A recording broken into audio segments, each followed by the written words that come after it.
welcome. Thank you so much for joining us.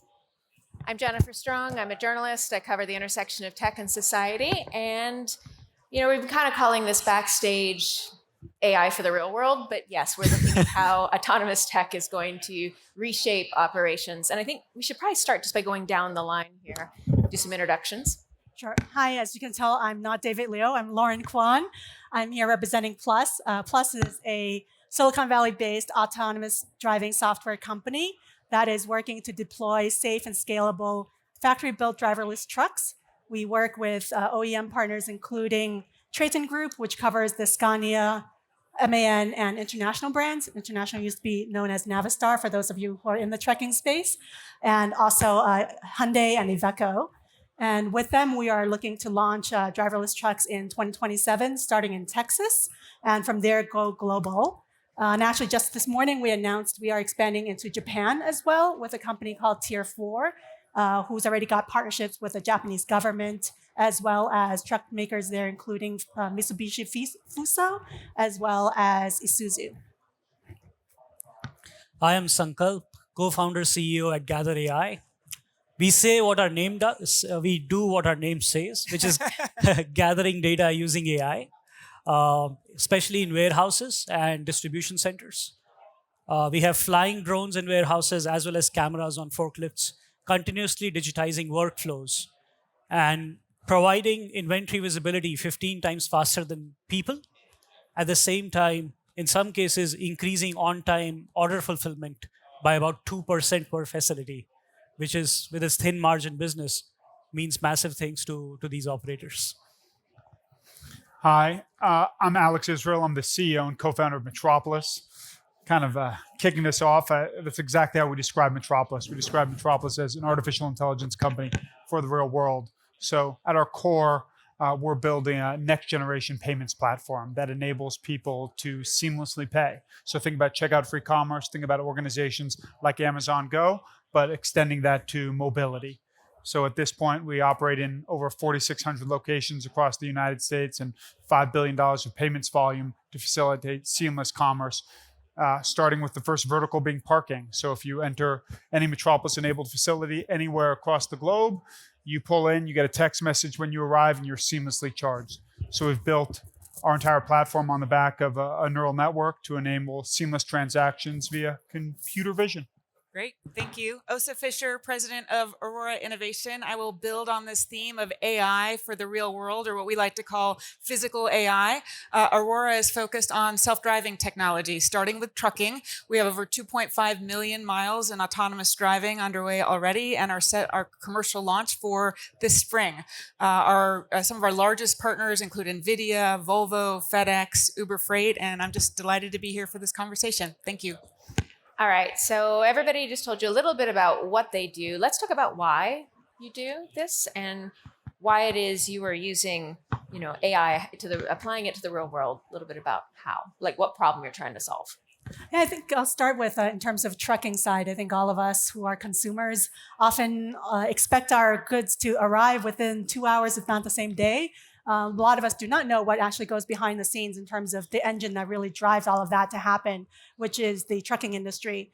And there is a huge driver shortage in the trucking industry. As you can imagine, being on the road for over 300 days a year for long haul truckers, sleeping in the truck, eating in the truck, is a really tough lifestyle. And so there's not a whole long line of people waiting for that to be their career be all end all. So that's a really big need in the market to have that capacity in terms of what we are all receiving and wanting at the end to actually happen. So the autonomous truck market, I think, is really driven by that need to improve the safety of trucking, to improve the efficiency of our transport network, and overall also to improve the sustainability aspect, because with AI driver, you can be a lot more efficient in terms of how you drive, and so therefore save fuel as well. Yeah, can I build on that just from the trucking perspective? Our mission is to bring the benefits of self-driving safely, quickly, and broadly. And the order of those three words, safely, quickly, and broadly, is no mistake. The safety aspects on our roads are critical. Few people realize that 40 million people die on our roads every single year. That is like a 737 falling from the sky every week. If that was commercial airlines, we wouldn't stand for it. But for some reason, when it's cars and trucks, we look at it as simply the human condition. And you're 10 times more likely to die as a truck driver than any other profession in the United States. That's by the Federal Bureau of Labor Statistics. And so AI really can help to solve one of the most fundamental complex tasks that humans do every single day. And we're proud to make that our mission. And Sankalp. So I think it's in support of e-commerce and logistics. As e-commerce has blossomed, there is very little labor to go around. Actually, there's a running joke in that industry that Amazon has burned through most of the labor that existed to work in warehouses. It's not a great job to do either. And the benefit of something operating within these four walls for autonomy is that you have much more structure than outdoors, than roads, than operating in trucks. Which means, I think in warehouses, those are the first people that can take use of digitization of their workflows so that they don't have to climb on forklifts and basically risk injury. And when you click that button to buy a pair of jeans, the pair of jeans only comes to you because some worker in the warehouse was able to find it among 60,000 jeans that they're looking at and get it to you.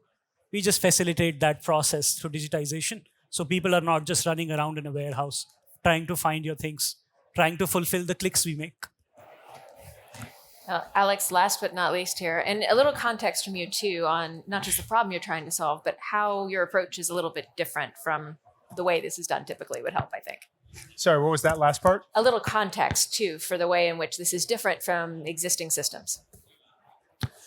Yeah. It's interesting thinking about the kind of driving force in so many people's organizations and why we do what we do. I would say our values or our drive is a little less tangible. For us, it's all about time. It's the most precious asset that we all have. And much of our life is spent wasting time, whether it's sitting in traffic, waiting to check out at a store, sitting in a parking lot, waiting to get out. How much of our life is riddled with these annoying little experiences? And how can we leverage artificial intelligence? How can we leverage computer vision to give people back this most precious asset? And we at Metropolis firmly believe that we can leverage next generation technology to do what people take for granted, to do what people think can't be changed. This idea that we've moved from payments with a wallet to payments with a phone is pretty linear. What's the next generation of payments going to look like? And our belief is that we can leverage computer vision and we can make payments seamless. You can just get up from a restaurant. You can just drive out of a parking lot. You can just leave a grocery store. And I think that that's our kind of core driving principle. That's the why behind what we do. We don't leverage, we're not a hardware company. I think the idea of saving lives through autonomous trucking is a profound and really important task. I think to the question of how we're going about doing this is a little bit non-traditional. We started our company as a very traditional technology-based organization, leveraging AI and computer vision, and we shifted our strategy. We shifted our go-to-market. We found rapid go-to-market fit, rapid unit economic fit. But what we didn't find was, as a startup, a path by which we were going to scale aggressively. We were licensing our technology to most of the largest real estate companies across the United States, but growth was slow. So we took a non-traditional path, an inorganic approach. We invented a business strategy that internally we call a growth buyout, which is, could a technology company leverage venture capital dollars and go acquire old world businesses? So at this point, we've raised just north of $2.2 billion. And the objective was, could we roll up old world businesses? So the first company we bought was a parking operator out of Nashville. And then we took the largest publicly traded parking operator nationally, which was a company called SP Plus private as of last year. So we've taken a very non-traditional growth path to scaling our technology. I'm going to jump ahead just a little bit because I feel like it's the elephant in the room. What about jobs? We've each touched on this a little bit already, but what do you believe the impact of this autonomous tech will be on the operations labor force? I can take that one. So I have the pleasure of being in Dallas, Texas, which is where our trucking operations are launching. We have several terminals there, and so we've actually seen a workforce transformation happening already. We hire a lot of CDLs, that's commercial truck drivers, to help with the safety implementation of driving on the road. Several of those CDLs have now converted into other roles that have sprung up because of AI trucking. So the terminals themselves requires service and maintenance specific for AI technologies. We have a command center that monitors the fleet remotely, also a new requirement.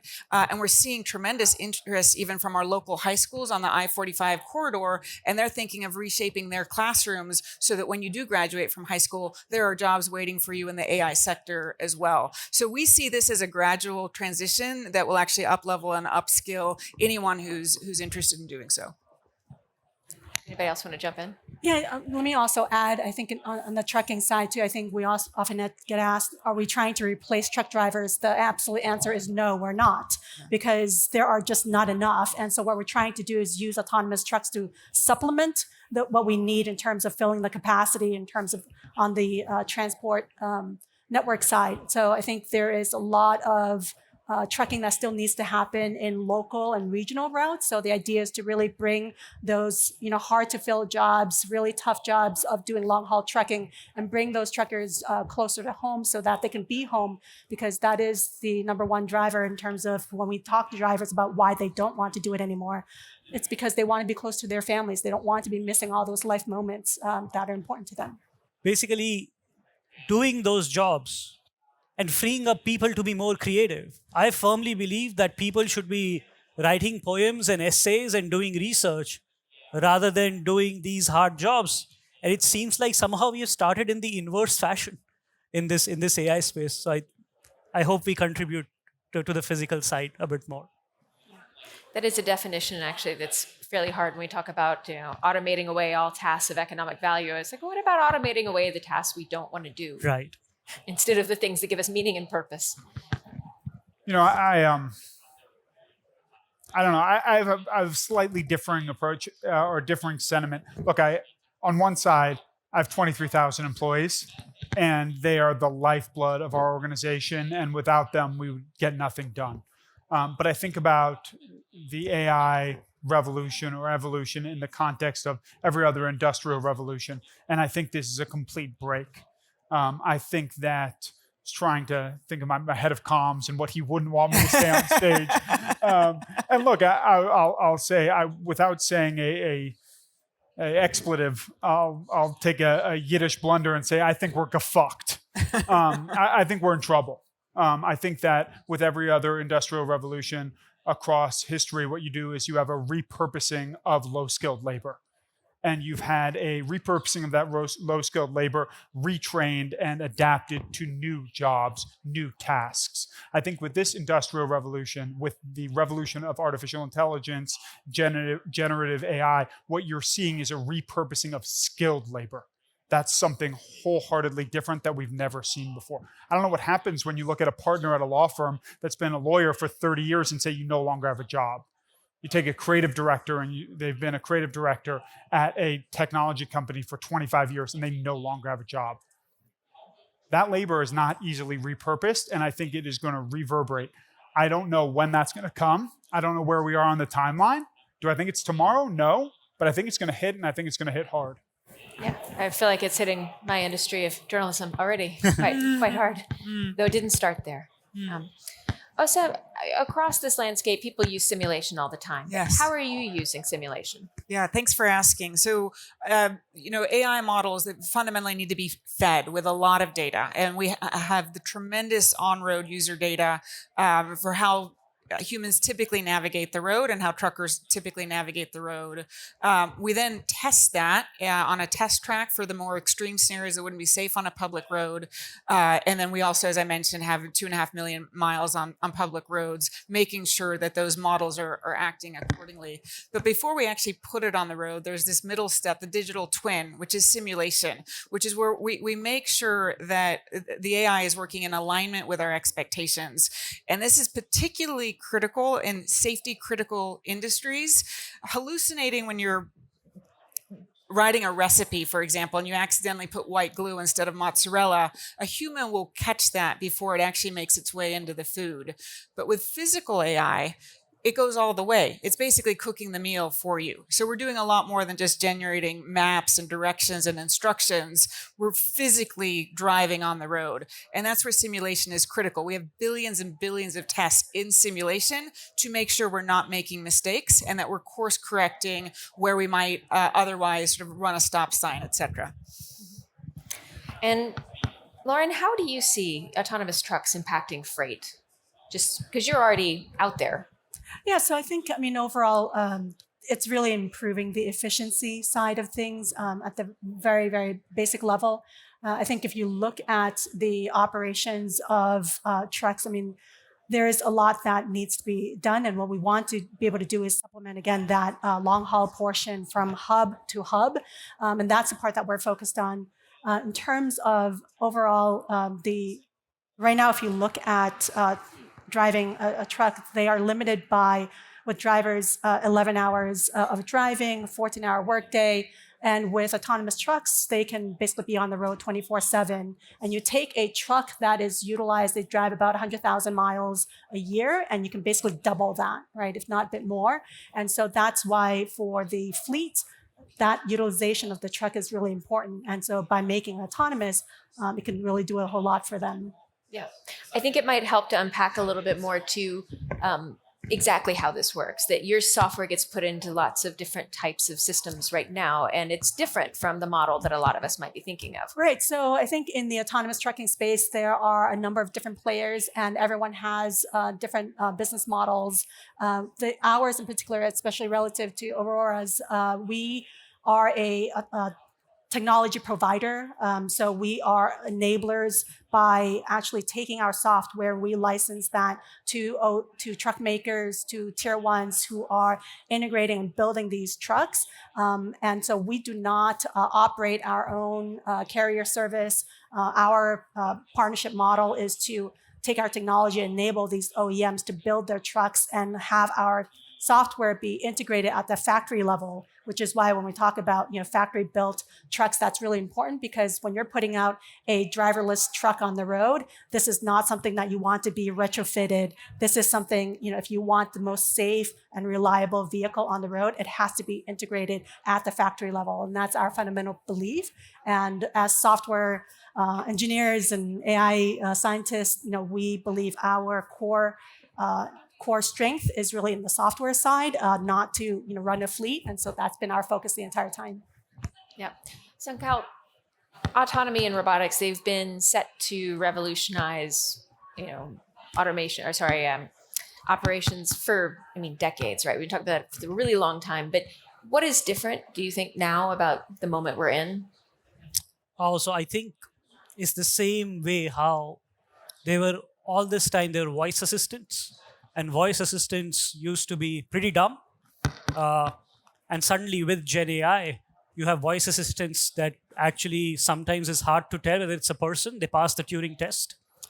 The same has happened in physical AI, where physical AI, especially in warehouses, used to mean you do massive infrastructure installation. You have a bunch of conveyors, you have massive robotic arms moving things. And suddenly now, with compute being omnipresent, your AI can live on the edge, make decisions on the edge, and doesn't need massive infrastructure because AI is intelligent enough to share space with people and safe enough to share space with people.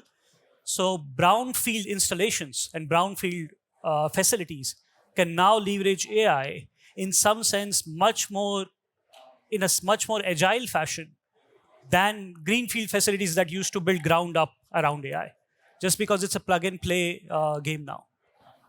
Can you unpack that just a little bit more for the audience? It's plug and play how? I guess I'll take the example of our drone. So in the past, if you wanted to do autonomous inventory, you'd have a network of cameras on your ceiling looking at your inventory. One of the warehouses we serve has 60,000 pallet locations. They would need 5,000 cameras to take inventory in that facility. Okay, you're getting the same automation of real-time visibility, but you need that infrastructure. Now the compute is small enough and the AI is smart enough that our robots that are curious about boxes and barcodes can move around without any new infrastructure and share space with people, so that instead of doing a 5,000 cameras, you just buy 3 drones from us, we come map your facility in a day, and you're ready to go, and your facility is automated. So availability of compute and increase in AI competency has gotten us to this point now. Thank you. I think that's probably really helpful. So Alex, you started to lay this out a minute ago. You have ambitions that go beyond parking. What's next for you, and how does this scale? Yeah, it's a good question. I'd say it scales in 2 ways, both breadth and depth. So from I'd say breadth perspective, the next verticals that you'll see us making announcements are, one, on the fueling side. So you'll see announcements where you can facilitate seamless fueling. So you just drive up to the pump, pull the pump off, pump, and drive away. Seamless checkout for e-commerce at a gas station. Second vertical that you'll see us enter in very short order is quick serve. So think about drive-throughs. This idea that drive-throughs are phenomenally inefficient, both for the consumer, but all impersonal and inefficient, both for the consumer and for drivers that are picking up goods, like an Uber driver. So if you think about a traditional drive-through, 3 stops. First stop, you're being greeted and getting your order. Second stop, you are paying. Third stop, you're getting your order and you're driving away. A lot of inefficiency. So you can imagine a future, in the very near future, whereby you pull into the first window, you're recognized, your vehicle is identified, you're welcomed back. Think about like a Starbucks experience as an example. Would you like your double espresso that you normally order every Monday? Drive to the third window, grab your espresso, drive away. Massive efficiencies to be garnered for the quick serve partner. And the other vertical that I'd see us entering in the very near term and much larger scale is efficiency within the retail environment. So right now you're seeing us that we're really tied to the mobility side of the industry. You're going to see us moving from mobility directly into retail. So we just acquired one of the leading biometrics companies out of Israel. And we're integrating that technology into our kind of products and services, and you'll see a user be able to not only facilitate a transaction in a mobility-driven experience, but also in person in a retail environment. Very interesting. I want to take a step back. Ossa touched a bit on this a moment ago, but just to ask all of you, safety and trust, these are 2 of the biggest themes in AI anywhere, right? But in your case, with physical AI, the implications are a little bit different. So can you just go down one by one and tell me a little bit about what these 2 words mean in terms of your day-to-day for your company? The 2 words mean trust and safety. That can be a very long conversation. So I think in terms of trust, I think especially in the case of autonomous vehicles, that's something that I think actually with the now increasing deployment of robotaxis, I think everyone sees actually autonomous vehicles as one thing at the end of the day. So they won't necessarily say, oh, you're working on autonomous trucks, which is different. But so I think that's actually helped. I think the more that people are getting exposed to riding in Waymos and riding in different driverless vehicles, it's at the end of the day, that exposure that helps people build trust. So I think for us working on the autonomous trucking space, I see actually all development in the autonomous vehicle space as something that all of us are both contributing to, as well as have to really have responsibility for.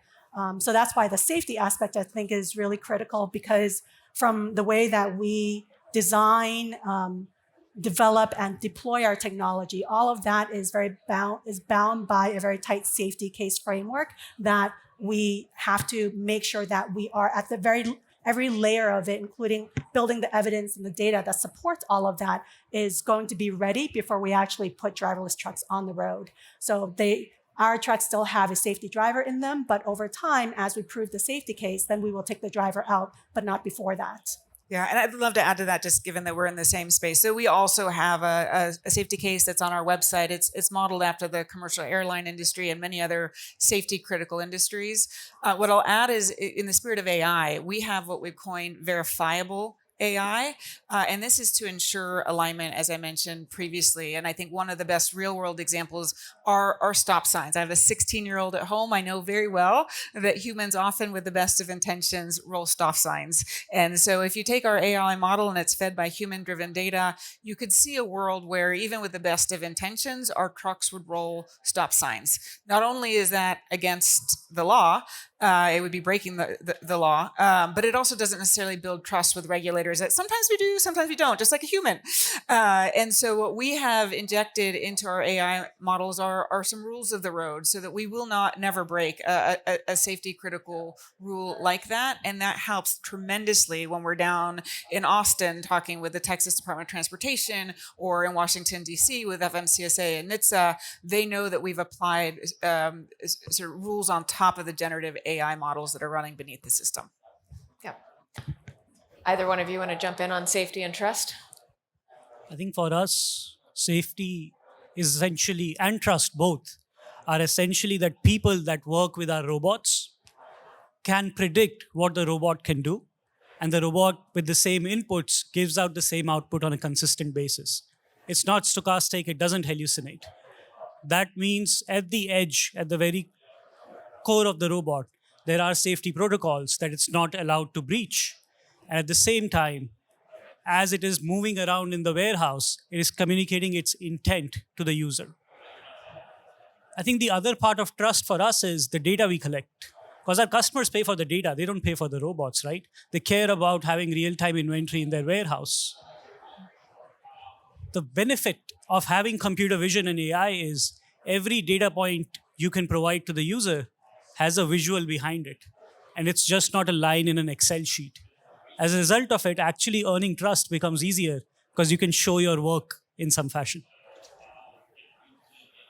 It's interesting. I think about safety and trust in a different lens. We're talking about robots and we're talking about physical safety. We're talking about trucks and physical safety. For me and for Metropolis, trust and safety evolve much more about privacy and the fair exchange of value that a user gives in exchange for privacy. So it's interesting, we have approximately 4 people interacting with our services and platform every second, 24 hours a day, 7 days a week. That's a tremendous amount of responsibility, and something the trust and safety of that community, of that platform, we take very seriously. And there needs to be a fair exchange. People need to feel comfortable exchanging their data with your services. And it's something that we talk about at our executive level almost every day. Yeah, of course. Makes sense. I also want to add too, I think in terms of the trucking space, because not everyone knows a lot about, how it works. It's a very tightly regulated industry as well. So there's the FMCSA, which is the Federal Motor Carrier Safety Administration. And so, so they regulate how trucks are used, how they operate. And then also, if you think about the vehicle, the kind of the automotive industry, including the trucking industry, in terms of how vehicles are actually put on the road. I mean, there are a lot of industry standards and things that we also at the vehicle level need to make sure is safe. And so there's, I think, from the design level on the software and how we build the software to the way that's actually integrated into the vehicle, all of that has to come together. And if you think about these brands that are building these trucks, International, for example, have been around for almost 200 years. And so, these are not, fly-by-night companies that are just putting things on the road and without testing them. There's a long history of putting safe vehicles on the road, and that is not going to change. Yeah. All right. So we've been talking about opportunities and challenges kind of, a little bit in the background. How about we do this a little more explicitly? What are some of the roadblocks that you face, any of you? Things that are really harder than you thought they would be, or that you're just working your way through? IT. It's just horrible for enterprise. I think IT in enterprise, you go to an IT manager and say, I want to do this API integration, especially in supply chain logistics, which in most cases, or more often than not, doesn't attract the best IT talent. It's just, I have a 2-year backlog and I can put you behind that. It's like, no, it's just a simple API integration, and just going through that IT is just a pain for enterprise solutions, especially now when you know that AI-driven coding can do that probably in a couple of hours. So I guess it'll take some time for those organizations, because those organizations think IT is a cost center, not as a revenue center. So it'll take some time to bring that up. But yeah, our biggest roadblock has just been IT. And the way we have gone around it is we don't need IT anymore. The simplest thing we do is just do a CSV exchange and provide value to our customers. And then once there is enough value, IT gets sufficient ping to do the API integration with us. I've got a fun one. So as we think about our AI, just sort of as a mental model, there's perception, the way we see the world. There's motion planning, the way we respond to it, and there's simulation, where we put these things together and make sure they're doing what we intend it to do. We need to be verifying those systems at all times, which is why we're out on public roads. And recently we realized that motorcycles that we've tracked for years often go well above the speed limit. We've now tracked motorcycles driving 150 miles per hour between lanes. It's a rare enough occurrence that we don't have tremendous amount of data on it, but it's common enough that we've seen it repeatedly. And so we needed to make sure, from a perception, are we seeing these motorcycles, these small objects at 150 miles an hour, especially if they're in between lanes?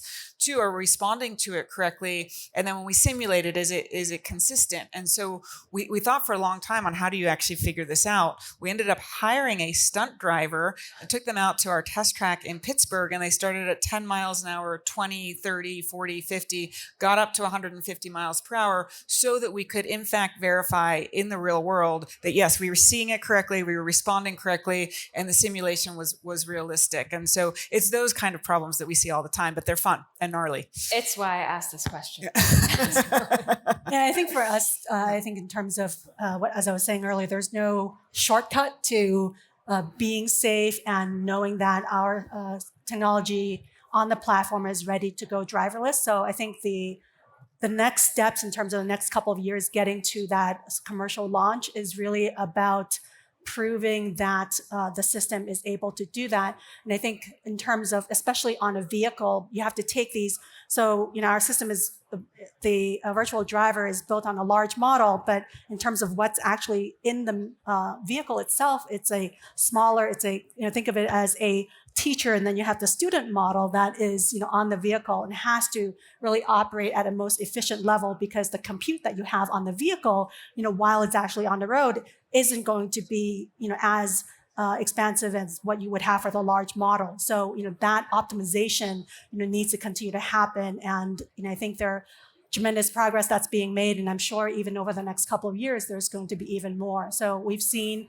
sensors over time go from, people ask us about using LiDAR all the time. Mm-hmm. And years ago, it was tens of thousands of dollars, and now it's sub-1,000. So, I think we will continue to see progress across the sensor front, across the software in terms of the AI models and the optimization side of it.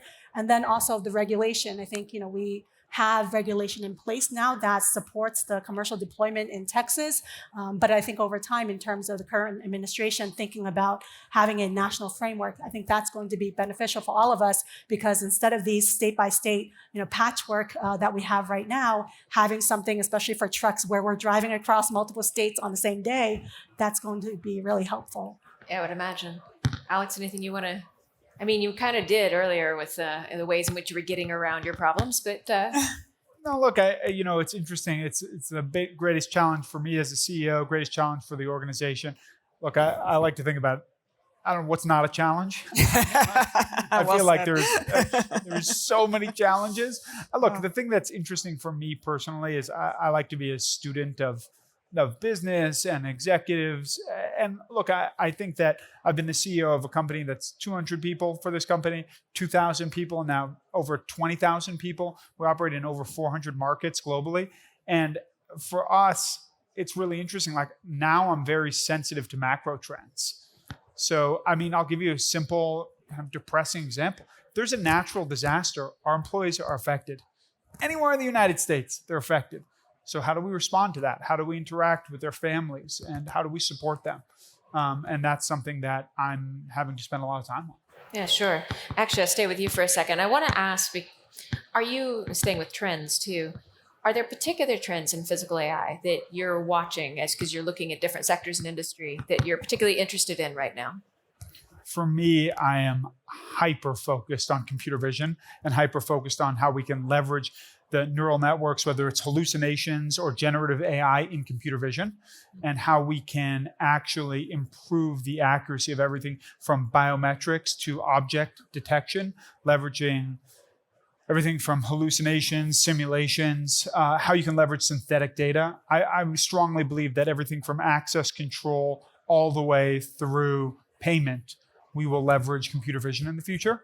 And this idea of these physical interactions, physically taking out a phone to get into a stadium, I think that's gone. Yeah. Physically taking out a credit card or a phone to pay for a good, I think it's gone. It's just a matter of time. So hyper aware of companies that are existing in the space that are truly, and from a transformative perspective, changing the way we interact in the physical world and how that can drive value to each of our daily lives. Lauren, I wanted to ask you about equipment makers and what that relationship is really like for you and what you needed to have in place to be able to launch commercially. In terms of our relationship with OEMs, so I think working very closely with them in terms of the tight integration especially with a company like Triton that's global. So, I think really from the start, we've had a shared vision of having a product that can launch globally. So a virtual driver we will start with in Texas, but we're also talking about expanding to Europe. And I think in terms of that integration, the software level, having teams work across the US, Sweden, Germany, all of these different places coming together. I think that level of also looking at the vehicle of, where do we want the sensors to be placed? How does that operate? There's also the purchasing side of who's going to actually purchase what. And I think figuring all of those things out. And of course, when you get to the testing, all of us also work very tightly to do that because it is not, okay, you build the software, you do all of that, and then we will just port it on, right? So I think that's why we think the tight integration with an OEM in terms of getting to that safe and scalable product is really important because you're not talking about just using interfaces and just porting our software on there. Everything at the level of in terms of the drive-by-wire and all of that needs to really be thought of and tested at the very basic level across the board. Yeah. I probably don't have to tell anybody here that visibility in the supply chain is important. Sankalp, are you watching any particular trends right now in how AI is supporting that visibility? Things that others might find interesting? The thing that has become really interesting, first, I just want to double down on computer vision because robots used to need lasers and they used to need heavy sensors.